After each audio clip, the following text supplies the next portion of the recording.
여러분 안녕하십니까? 여러분 우리 세무사 재정학 기출문제 2017년도 31번서부터 35번까지 같이 풀어보도록 하겠습니다. 자, 같이 한번 볼까요? 자, 우선 31번 봅시다. 세수함수가 이렇게 t는 마이너스 300 플러스 0.5y로 되어 있습니다. 이에 대한 설명으로 옳지 않은 것은 이렇게 되어 있습니다. 자, 이거 우선 선형 누진세고요. 그리고 아시겠지만 요거 부의소득세랑 똑같다는 거 기억하시겠죠? 자, 만약에 텍스 크기를 직접 여기다 표현을 한번 해볼게요. 자, 수평축이 y 소득이고 여기가 t라고 하겠습니다. 자, y가 빵일 때는 마이너스 300이죠. 그리고 0.5로 되어 있으니까 이런 식의 형태가 될 겁니다. t 이런 형태가 되겠죠. 그래서 저거 0.5부터 쓰면 0.5y 마이너스 300 이렇게 되어 있어요. 자, 여기 평균 세율과 한계 세율을 찾아내는 게 중요한데요. 한계 세율은 여러분 한계 세율을 보면 이게 일정한 거 보이십니까? 여기 몇 개 점선을 체크해서 보도록 하겠습니다. 자, 한계 세율은 원점에서 접선의 기울기잖아. 그래서 접선의 기울기, 접선의 기울기. 한계 세율 일정합니다. 여기도 물론 똑같죠. 그래서 한계 세율을 여기다 그려보면 이렇게 돼요. 미분하는 거죠. 한계 세율이다. 이렇게 하면 한계 세율은 자, 요거 텍스를 y로 미분하게 되면 0.5 이렇게 되는 겁니다.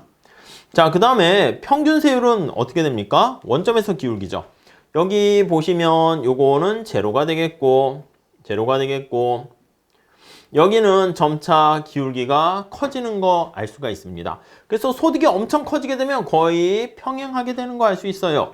자, 그래서 이런 식으로 가게 되는 거 알 수 있죠. 자, 밑에 공간이 부족해서 여기다 쓰면 평균 세율이다. 이렇게 되면 자, 요 텍스를 y로 나눠주는 거잖아. 그러면 요거 y로 나누면 0.5에다가 마이너스 요 y로 나누면 자, 분자인 300은 그대로인데 y 그냥 이렇게 있습니다. y가 커지면 어떻게 되겠습니까? y가 커지면 이게 작아지는데 빠지는 게 작아지니까 평균 세율은 증가하는 거 알 수 있어요.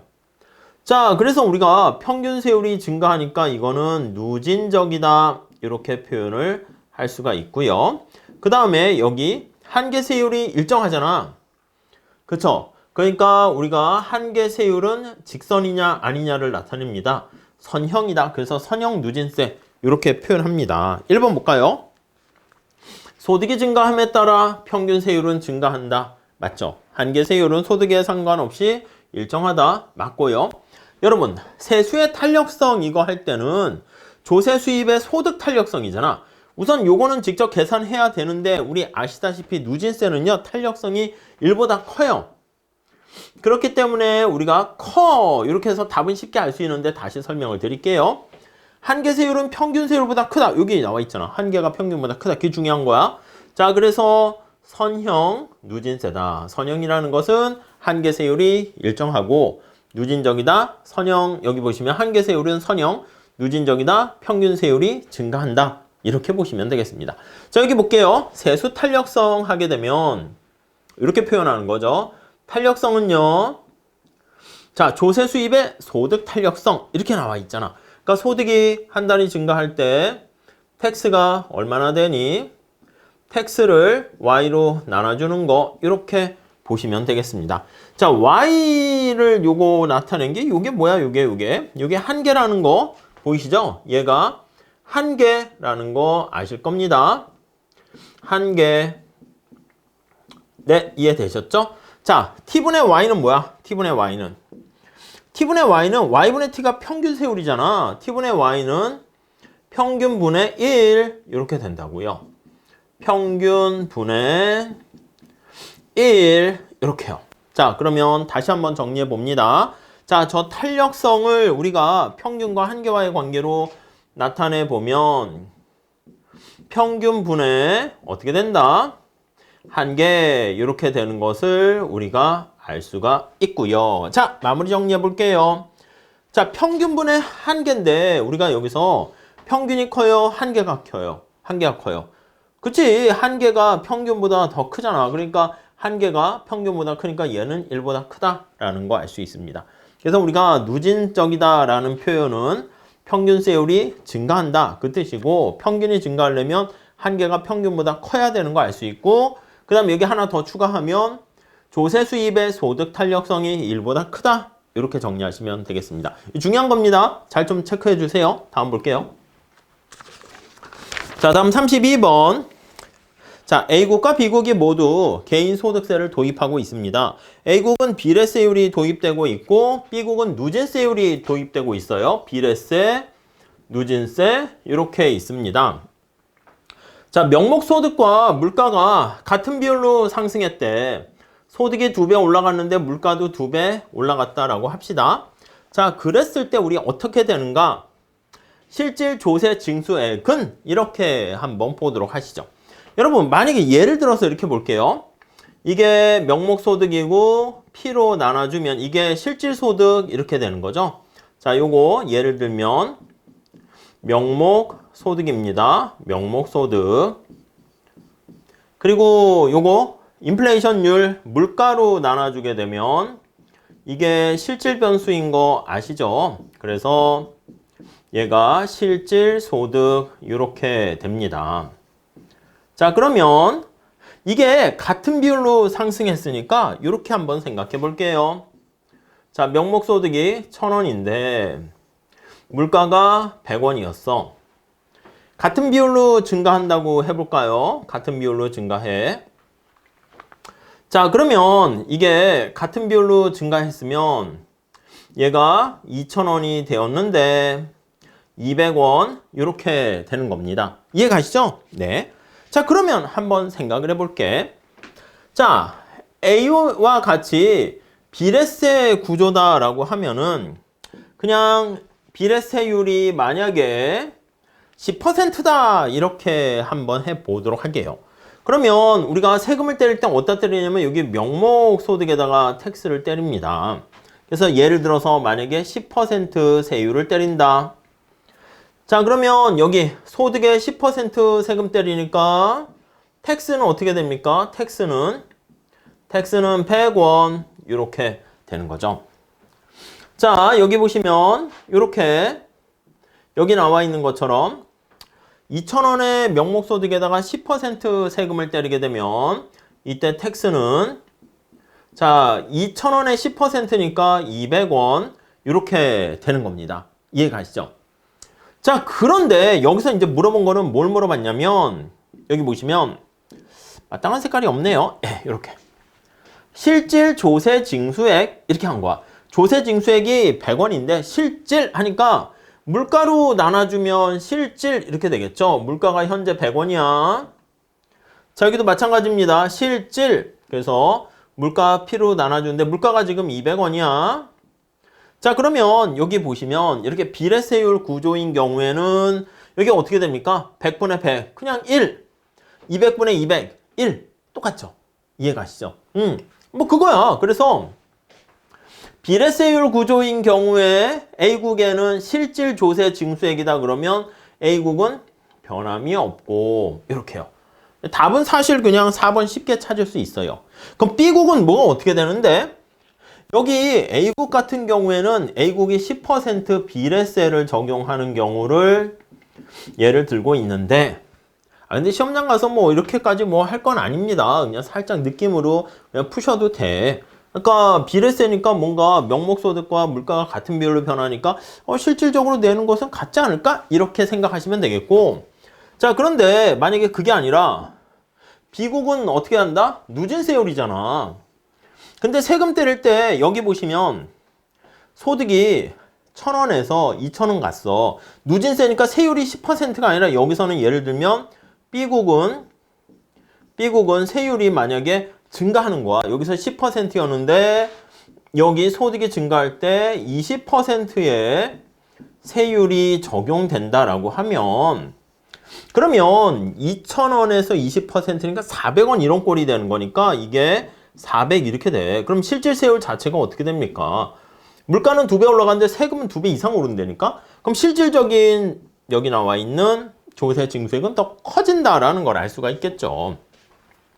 이해 가시겠습니까? 어떻게 보면 이렇게 예를 들어서 살짝 봐야 되니까 어려울 수 있는데 직관적으로 좀 보시면 되지 않을까 합니다. 자, 예전에 나왔던 기출문제입니다. 이게 한 10년도 더 전에 나왔었던 것 같습니다. 자, 그 다음 볼게요. 3번. 자, 소득세 구조가 누진적인 경우가 아닌 것은, 여러분 앞에서 누진적인 경우 어떻게 했습니까? 평균 세율이 상승할 때 이렇게 얘기했죠. 그래서 평균 세율이 증가해야 됩니다. 이렇게. 그럼 이게 누진적이다. 이렇게 얘기합니다. 자, 평균 세율이 증가하려면 평균보다 한계가 더 커야 돼. 그래서 평균 세율보다 한계 세율이 더 커야 된다라는 것을 알 수가 있고요. 더 나가서 탄력성이 어떻게 된다? 앞에 본 것처럼 1보다 크다. 이런 정도만 잘 보시면 되겠습니다.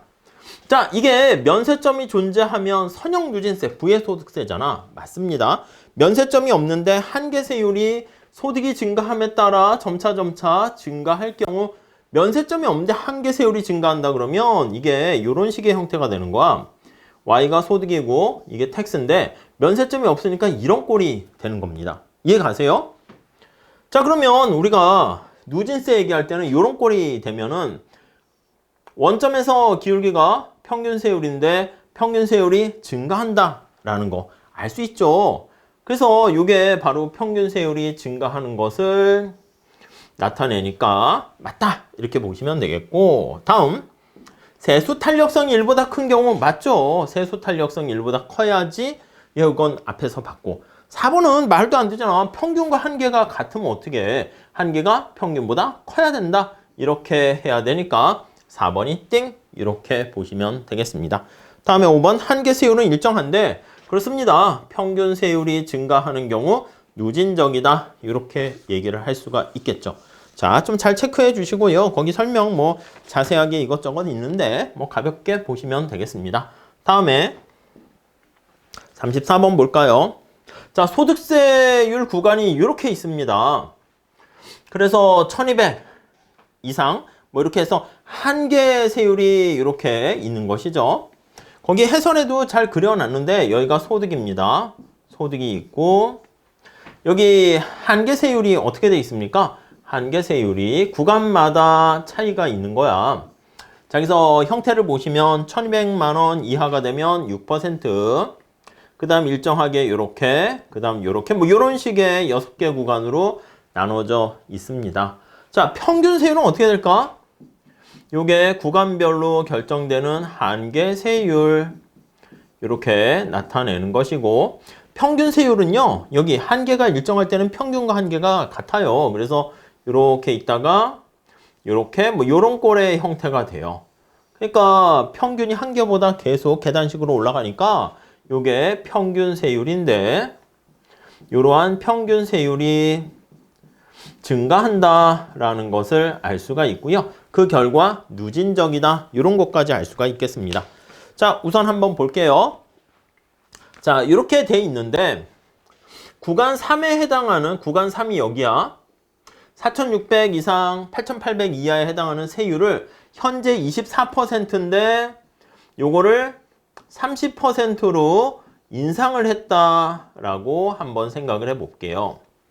자, 그러면 자, 상상의 나래를 펼쳐보세요. 처음에 6, 15, 24였었는데 얘를 끌어올리는 거야. 얘를 이렇게 끌어올리는 거야. 이렇게.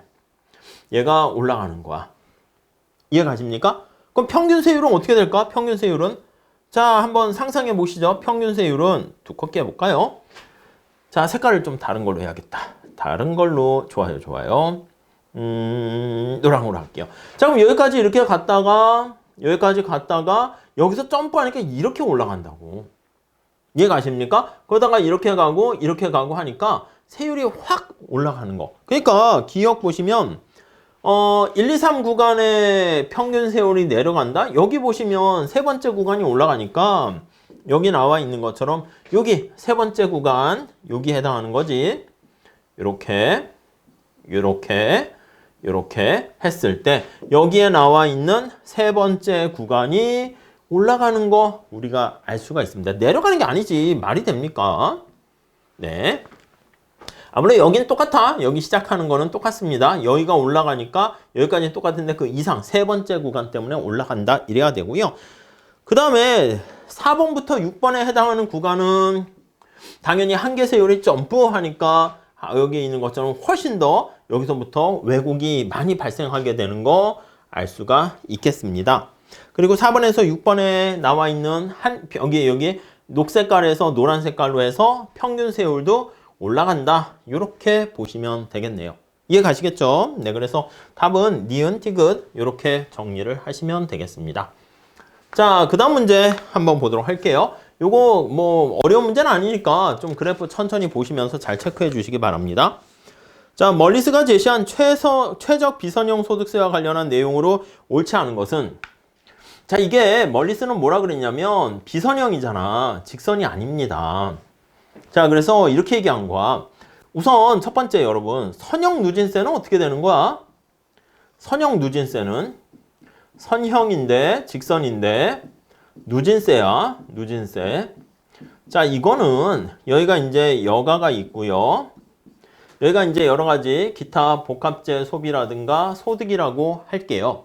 자, 그러면 예산선이 이렇게 있을 때 선형 누진세는 이 끝에 보조금을 주는 겁니다. 그 다음에 이제 선형이니까 직선으로 쫙 이렇게 얘기를 하는 거야. 이해 가시죠? 자, 그래서 여기 보조금을 주면 평균 세율이 올라가서 이게 누진세 성격을 지니게 된다라는 것을 알 수가 있습니다. 자, 비선형이라는 것은요, 이게 직선일 필요는 없어요. 그래서 여기다가 어떻게 보면 이거는 근로소득과 상관없는 보조금이죠. 비근로소득을 24시간 여가를 누리고 있는 상황에서도 주는 경우인데, 자, 비근로 저기 보시면 소득을 안 주더라도 이렇게 돼 있는 상황에서 여기가 여가야, 여기가 소득이야. 멀리스가 얘기한 비근로소득은 이렇게 소득 구간이 증가할수록 세율이 더 올라가는 거야. 이런 식으로. 이것도 누진적이 될 수 있는 거죠. 우리 앞에서 본 것처럼 부의소득세가 아니라 소득이 하나도 없을 때 이게 곡선으로 한계세율이 증가하면 그게 바로 누진적이 될 수 있다는 겁니다. 자, 그런데 이렇게 되는데 아시겠지만, 아니 엄청 돈이 많은 사람들 같은 경우는 여러분 생각해봐. 상상 이상의 뭐 엄청난 재벌 같은 경우는 내가 1년에 100억을 벌어. 근데 조금 더 일을 할까 말까? 그 사람들한테는 돈이 중요한 게 아니잖아. 근데 우리가 알고 있는 세상을 바꾼 위대한 사람들은요, 워커홀릭들이 많이 있긴 하지만 인류 전체를 위해서는 그냥 쉬고 싶어도 쉬지 마세요. 이러는 거야. 인류를 위해서 더 밤새서 일하세요. 이렇게. 그러니까 마지막 소득 구간에 있는 사람들한테요, 오히려 여기 이상 되는 사람, 더 크게 해야 되는 거죠. 우리가 생각 이상으로 소득이 많은 사람한테는 뭐 엄청 많은 사람은 아닙니다. 많은 비중은 아니고 소득이 굉장히 높은 재벌 회장들한테는요. 물론 이제 나쁜 짓으로 비자금 이런 거 말고 열심히 일을 해서 세금 내면서 한다라고 할게요. 그러면 그 사람들은 요거랑 요거 평행하게 한계세율이 일정하게 빵으로 만든다는 거야. 한계세율을 빵으로 만든다는 거야. 그리고 여기서부터도 여기도 이제 처음에는 이렇게 저소득 계층한테도 한계세율을 빵으로 만들고. 자, 그래서 우리 거기 표에 해설해 보시면 나와 있듯이 최저소득 계층과 최고소득 계층한테는요, 한계세율을 제로로 만들고 중간 계층에게 세금을 이제 어느 정도 누진적인 세율을 적용한다. 이렇게 보시면 되겠습니다. 자, 그래서 이거는 바로 뭐냐면 공평성, 누진세를 유지한다니까. 네, 비선형 누진소득세야. 그러면서 이 최고소득에 있는 사람의 한계세율을 제로로 만든다. 이 얘기는 무엇을 뜻합니까? 라고 하면 왜곡을 가능한 한 없앤다. 이렇게 보시면 돼. 그래서 이게 효율과 공평을 함께 추구하는 것이다. 노동 공급을 늘리는, 그쵸? 최고소득 구간에 있는 근로자들에게 노동 공급을 늘려서 한계소득세율을 제로로 만든다. 라고 보시면 되겠습니다. 한계소득세율은 항상 1보다는 작다. 그렇지. 1보다 크게 되면 이게 뭐야? 내가 일한 거, 소득 번 거를 더 뺏어가니까 그거는 말이 안 되고요. 그 다음 5번 임금률이 낮은 개인이 임금률이 높은 개인보다 더 큰 소득. 아니 이건 안 되지. 수직적 공평성은 계속 유지된다는 게 전제로 깔려 있다라는 것을 알 수 있겠습니다. 자, 이렇게 해서 31번서부터 35번까지 풀어봤고요. 다음 시간에 36번서부터 같이 풀어보도록 하겠습니다. 감사합니다.